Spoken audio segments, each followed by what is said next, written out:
அனைவருக்கும் வணக்கம். ஆலும் வேலும் பல்லுக்குறுதி, நாலும் இரண்டும் சொல்லுக்குறுதி என்று சொல்வார்கள்.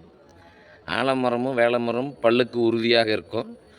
நாலும் இரண்டும் என்றால் 4 என்றால் நாலடியார், 2 என்றால் திருக்குறள். இது இரண்டும் சொல்லுக்குறுதி. உடனே ஒரு மாணவன் கேட்டான், ஐயா, ஒரு மனிதனுடைய வாழ்க்கையே குழந்தை பிறந்ததிலிருந்து அவனுடைய கடைசி காலம் வரலும் திருக்குறளில் சொல்ல முடியுங்களா அப்படின்னா, உடனே ஆசிரியர் சொன்னது, ஏன் முடியாது? திருக்குறளில் இல்லாத கருத்துக்களே இல்லை. ஒரு குழந்தை பிறக்கிறது, குழல் இனிது யாழ் இனிது என்பதும் மக்கள் மழலைச் சொல் கேளாதவர்.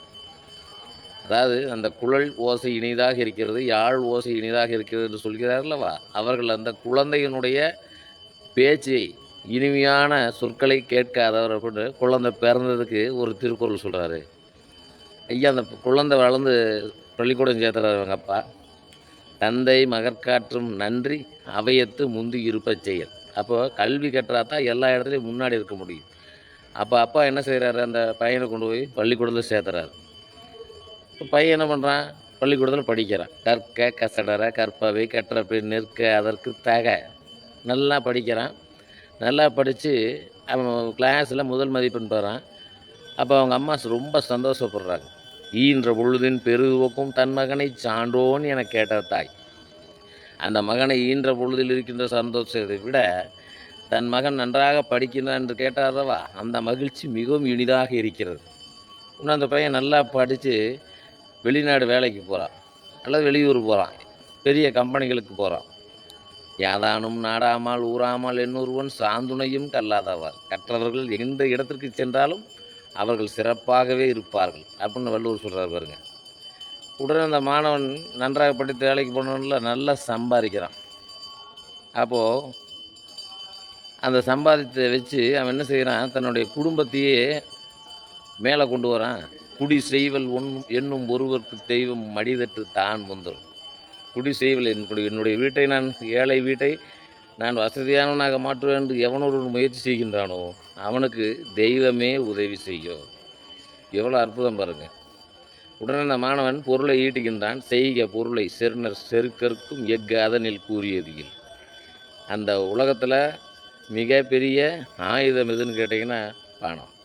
அந்த பணத்தை ஈட்ட இந்த பையன் நல்லா வேலைக்கு போகிறான், நல்லா சம்பாதிக்கிறான்.